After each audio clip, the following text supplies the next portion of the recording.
Hey boys and girls, today we are doing a little bit of a figurative language review. And we've gone over different types of figurative language all year long, such as idioms, personification, you just did yesterday, similes, metaphors, onomatopoeia, hyperboles, all of those we've discussed somehow throughout the year. So you will find a PowerPoint here on Schoology where you can go through and remind yourself of the different types of figurative language, review them, make sure that you are reminded of what they are. And then you can come do this worksheet. So it's kind of like a two-part assignment almost. You need to do this part and then you're going to do the next part. So the only figurative language that you're looking at today is simile, metaphor, personification, hyperbole, and idiom. So what you're going to do is you're going to look at the question, and there's only 8 of them. So when it says, the first one says, when an animal or object takes on human characteristics. Now we should know this one. This one should be pretty easy because we just talked about this yesterday. Think about your answer. Your answers could either be simile, metaphor, or personification. Your answer should be personification.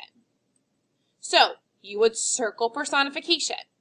Now, I'm not going to do the rest of them with you. You do those ones on your own. So you're going to finish this entire worksheet. You're going to go through number 2, circle your answer for number 2. Number 3, circle your answer for number 3. 4, 5, 6, 7, and 8, okay?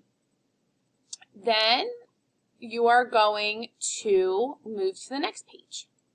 You're going to find this, like this mandala kind of coloring page. Now we had our one that we circled was personification. It said color the ones pink. So that would mean I would go through and every one that was numbered ones, I would color pink.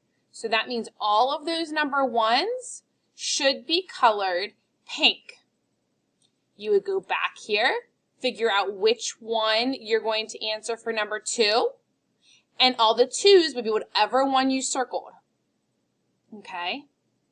You go back and color all the number 2s. Now, I suggest you do this first, and then you do the coloring. It'll probably be a lot easier than going back and forth. Again, you have the PowerPoint to help remind you of the different types of figurative language. You're going to do this worksheet first, and then you're going to color. You're going to upload both of them. So we should see an upload from this, a submission for you for this page, and a submission of your colored page. Have fun!